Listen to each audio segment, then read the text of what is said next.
Good morning sixth class. बेटा आज आपकी सामाजिक विज्ञान की हमारे अतीत 1 की वर्कशीट 22 आई है, वर्कशीट 22। सभी बच्चे इसी तरह डेट, क्लास, अपना नाम और रोल नंबर ज़रूर लिखेंगे और अपना काम कंप्लीट कर कर भेजेंगे। बेटा कुछ बातें कोविड की जानकारी के लिए। कोविड बहुत फैल रहा है, घर से बाहर बिल्कुल मत निकलिए। अगर निकलते भी हैं तो फेस को अच्छे से मास्क से कवर कर कर रखें। नियमित रूप से अपने हाथों को साबुन और पानी से धोते रहें बेटा। और तीसरी चीज़, जब भी किसी से मिलें या बात करें तो 2 गज की दूरी का डिस्टेंस मेंटेन कर कर रखें। ठीक है, तभी आप सुरक्षित रहेंगे, बाकी भी सुरक्षित रहेंगे। चलिए हम जल्दी से अपनी फिर वर्कशीट पर आते हैं।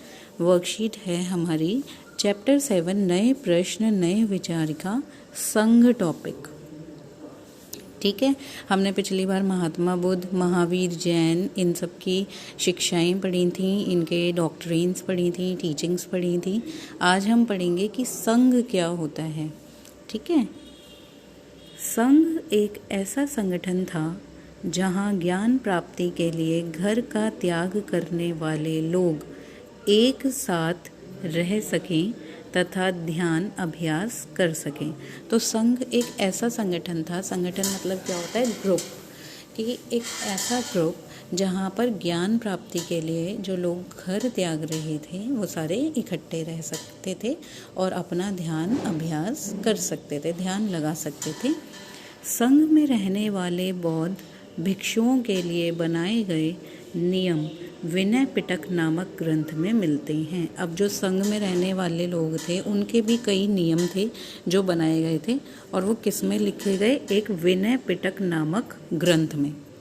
ठीक है, तो ये 1 नंबर का क्वेश्चन आपसे पूछा जा सकता है कि किस ग्रंथ में जो संघ में रहते थे बौद्ध भिक्षु उनके लिए नियम बनाए गए थे, तो वो था विनय पिटक। विनय पिटक से हमें पता चलता है कि संघ में पुरुषों और स्त्रियों के रहने की अलग अलग व्यवस्था थी। विनय पिटक से ही पता चला कि जो वहाँ पर लड़कियाँ और जो पुरुष रहते थे, जो मेल्स थे और जो फीमेल थी, वो सब अलग अलग रहते थे। संघ में प्रवेश लेने वाली स्त्री पुरुष बहुत सादा जीवन जीते थे। जो संघ में आ जाता था, उस ग्रुप में आ जाता था, अपना घर छोड़ के उनको बहुत सादा जीवन बिताना होता था। वे अपना अधिकांश समय ध्यान करने में बिताते थे और शहरों तथा गांवों में जाकर भिक्षा मांगते थे। भिक्षा मांगते हुए देखा है ना आप लोगों ने, कि खाना ले रहे हैं, कोई उनको कुछ देता था, चावल देता था, तेल देता था, ताकि वो लोग अपना खाना बना पाएँ। वे प्रायः आपस में बैठकें भी किया करते थे, मीटिंग किया करते थे। उन्हें भिक्खु तथा भिक्षुणी कहा गया। और उन्हें क्या कहा जाता था, भिक्खु और भिक्षुणी। सभी व्यक्ति संघ में प्रवेश ले सकते थे। हालांकि संघ में प्रवेश के लिए बच्चों को अपने माता पिता से, दासों को अपने स्वामी से, राजा के यहाँ काम करने वाले लोगों को राजा से तथा कर्जदारों को अपने देनदारों से अनुमति लेनी होती थी। एक स्त्री को उसके लिए अपने पति से अनुमति लेनी होती थी। अगर उस संघ में वो आ रहे थे, उस ग्रुप में वो शामिल हो रहे थे, तो बच्चों को अपने माता पिता से परमिशन लेनी पड़ती थी। दास जो होते थे, जो नौकर होते थे, उनको अपने मालिकों से अनुमति लेनी होती थी। कर्जदारों को जिनको उन्होंने कर्ज दिया है वो उनको अनुमति लेनी होती थी। और एक महिला को अपने पति से परमिशन लेनी होती थी। तो बेटा ये थी हमारी आज की वर्कशीट, जिसमें हमने संघ के बारे में पढ़ा। एक ऐसा संगठन जहाँ पर ज्ञान प्राप्ति के लिए जो घर का त्याग करने वाले पुरुष या महिलाएं थीं वो इकट्ठे रह सकें और अभ्यास कर सकें।